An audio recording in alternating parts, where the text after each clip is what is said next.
Nick Markles ကိုနိုင်မှုဆိုရင်ဒါအခုချိန်မှာဆို Falcon နေတော့တော်တော်လေးမလွယ်ဘူးလို့ကျွန်တော်အနေနဲ့တော့မြင်ပါတယ်အားလုံးပဲမင်္ဂလာကျွန်တော် Sport Game မြန်မာ channel ကနေပြန်လည်ကြိုဆိုလိုက်ပါတယ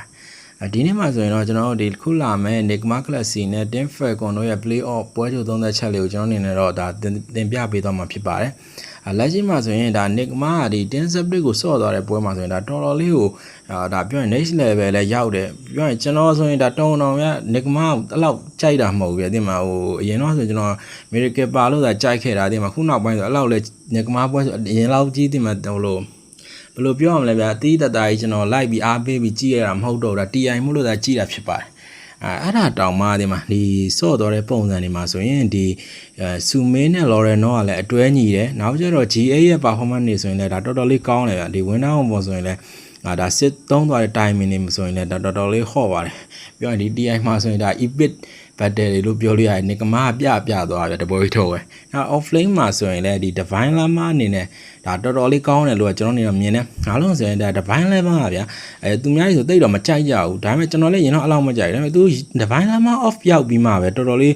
ပို့ပြီးတော့စိုးပြေးလာတယ်လို့တော့ကျွန်တော်နေမြင်တယ်ဒီ Mick Loreno လည်းပါတာပေါ့နော်ပြောရင်ဗျ Loreno ရဲ့ Divine Lama ရဲ့တကယ်ကို hotဖြစ်နေတာလေခုချိန်ကတော့ကျွန်တော်နေတော့အဲ့လိုမြင်အဲ့ဒါကြောင့်မို့စူမီကတော့ဗျလက်ကကောင်းပြီးသားသူ့လက်ကရင်တော့လည်းဒီတိုင်းပဲခုလည်းဒီတိုင်းပဲဒါပေမဲ့ဒီလိုဗျ off နဲ့ mid နဲ့ကလည်း auto ကောင်းနေတဲ့အတွက်သူ့အနေနဲ့လူကအတွဲညီသွားတဲ့အတွက်လေသူ့အနေနဲ့လည်းပို့ပြီးတော့ဒါ line နိုင်လာတယ်လို့ကျွန်တော်အနေနဲ့တော့မြင်ပါနောက်ရပြောရင် item timing နေဆိုရင်လည်းဒါတော်တော်လေးမိုက်တယ်เนาะထည့်သွားတဲ့ပုံစံတွေဒါ Loreno ဆိုလည်းဘလောက်ပဲ name စီဒါနောက်ပိုင်းမှာဆိုရင်ဒါသူ့ armor spirit ကြီးကတော်တော်ပြောရင်ဟိုဘက်ကဗျာဘယ်လိုပြောမလဲဒွန်းတို့ဘာလို့ပါတာတော့မှတိတ်ဂီးမဆိုင်ပဲဝင်ထွက်တယ်ဆိုရင်လည်းဒါတော်တော်လေးကောင်းတယ်ပြောရင်ဗျာဒီသူ့အပြာချောင်းတိုင်မင်တွေရောဗာတော်တော်လေးကောင်းပါတယ် network ကလည်းမြန်တယ်လို့ပြောလို့ရတယ်သူကြည့်တော့ဒါလေးသလိုလေးဖြစ်တာပေါ့နော်ပြောရင်တော်တော်လေးမိုက်တာဖြစ်ပါနောက်ကျတော့ကျွန်တော်ပြောရင်ဒီဘက်ကဆိုရင်ဒါယာတိုရိုဘက်ကိုကြည့်လိုက်မယ်ယာတိုရိုလည်းတော်တော်ကောင်းတယ်เนาะဒီပွဲမှာဆိုရင်ဒါ Nick Mark နဲ့ပွဲမှာဒါသူတို့ကဒါတကယ်ဆော့တယ်လို့ပြောလို့ရတယ်ဘာလို့လဲအရင် tournament တွေမှာဆိုရင်ဒါဒီ Split ကအဲ့လောက်မဆော့တော့မှ Nick Mark ကိုနိုင်တယ်ဗျာဒီမှာ series မဆော့ဒါ TI ဆိုတာဒါတကယ် series တကယ် series ချိန်ဆော့တဲ့ချိန်ကျမှဒါ Nick Mark လက်စီကိုသူတို့အနေနဲ့ဒါတကယ်မနိုင်တာပဲဖြစ်ပါတယ်2စီးနဲ့ကိုရှုံးသွားတာပဲဖြစ်တယ်ဗောနော်အဲ့ပွဲဆိုရင်ဒါ Brazen အနေနဲ့မကြည့်ရသေးရင်ဒါ highlight ပြန်ကြည့်တင်တယ်ဗျာဒီမှာအဲ့ပွဲကိုကျွန်တော်တော့မှဒီပြန်ကြည့်တော်တော်လေးကောင်းတယ်ဗျပြောရင်ဒီပွဲဆိုရင် epic ပွဲတွေတဲ့ပွဲလို့ကျွန်တော်မြင်တယ်အခုလာမဲ့ Falcon နဲ့မှာဆိုရင်တော့မှဒါ Nick Mark ကိုနိုင်လိမ့်မယ်လို့ကျွန်တော်မမြင်ဘူးဗျဘာလို့လဲFalcon ကလေလက်ရှိမှာဆိုရင်ဒါ TI champion ဖြစ်ပေမဲ့သူကဟိုအဲ့လောက်အားမရဘူးလို့ကျွန်တော်အနေနဲ့မြင်ပါခုဆိုရင်ကြည့်လိုက်မြဒီမှာဒါ drone လို့ပါဆိုတာစရင်တော့မစိုးဘူးဒါပေမဲ့နောက်ပိုင်းလေကင်းရောက်လာတာနဲ့ဒါမနိုင်တော့ဘူးဗျစူမေးရဲ့ဒီ clean ကလည်း timing တွေကတော်တော်ကောင်းတာပဲဖြစ်ပါတယ်ဒါတော်တော်လေးတည်တယ်နော်စူမေး clean ဆိုရင်တော်တော်ထိန်းခံရတယ်ဒါပြောရင် sexy ဖြစ်လုံးတယ်ဗျဒါမလွယ်ဘူးစောရတာ drone တွေရောပါတယ်ဒီဘက်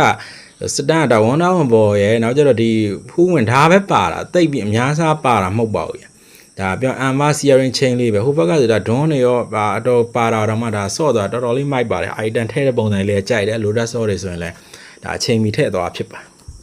ါဒါ game 2မှာဆိုရင်လည်းဒါကြည့်လိုက်ရင်ဒီမှာဒါပြောရင်တော့ဒီမှာဟို Loreno ကဒီ armor ပဲတော့ကင်သွားတာဒါတော်တော်လေးကောင်းတယ်ဗျာဒါပြောရင် Sumin ကလည်းဒါပြောရင် nature prophet ဆိုတာဒါပြောစရာမလိုသူအရင် tournament တွေကကျွန်တော်မြင်ဘူးတယ်တော်တော်ကောင်းတယ်ဗျာ Sumin nature prophet carry ပေါ့နော်item ဆိုလည်းအတင်းကိုမြန်လုံးတယ်သူထည့်သွားပြီဆိုအခုပွဲမှာဆိုရင်လည်းကြည့်ပါလားသူလှုပ်သွားပြီဆိုတော့ဒါ long run နဲ့ရှင်ရတာတော်တော်မလွယ်ဘူးဒါ long run ကသူ့ကိုရှင်ရိုက်မယ်ဆိုမနိုင်ဘူးဒါပေမဲ့ကျန်တဲ့ဒီပြောရင် player တွေကညီလုံးတော့เนาะ battle မှာဆိုရင်ကောင်းတဲ့အတွက်ဒါမနိုင်တော့တာပဲဖြစ်ပါတယ်စူမေး nature block ကလည်းဒါပြစ်ဖွင့်ရရင်တော့သကုံလှော်တာပဲဖြစ်ပါတယ်